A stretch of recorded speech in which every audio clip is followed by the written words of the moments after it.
নরসিংদীর মনোহরদীতে বাংলাদেশ জামায়াতে ইসলামীর গণসমাবেশ অনুষ্ঠিত।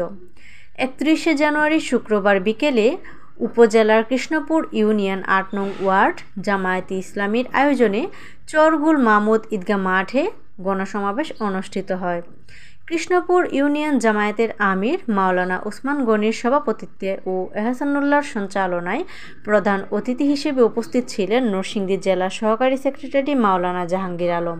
এ সময় আরও উপস্থিত ছিলেন ইউনিয়ন সহকারী সেক্রেটারি আবু কাশেম, বরচাপা ইউপি আমির শাহজাদা পারভেজ, সেক্রেটারি মাওলানা এমরান হোসেন, লেবুতলা ইউপি আমির হাফেজ ইকবাল, চরমান্দালিনা ইউপি সভাপতি মাওলানা শহীদুল্লাহ। গণসমাবেশের সার্বিক ব্যবস্থাপনায় ছিলেন কৃষ্ণপুর ইউনিয়ন সেক্রেটারি মোহাম্মদ ফরহাদ হোসেন।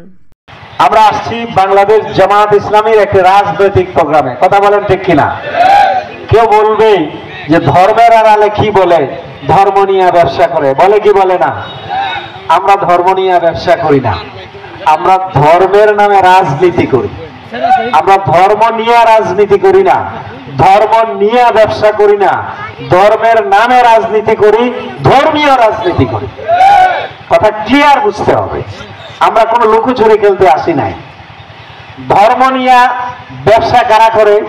যারা সারা বছর ধর্ম মানে না, সিজনাল ধর্ম মানে। সিজনাল বুঝেন তো?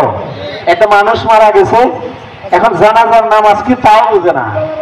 জানাজার নামাজে গিয়া বলে ফেলা ঈদের নামাজ, ঈদের নামাজে গিয়া বলে ফেলা জানাজার নামাজ।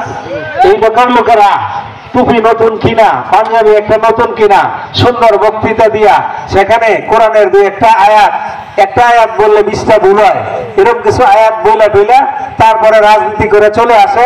এটা হচ্ছে ধর্মীয় ব্যবসা।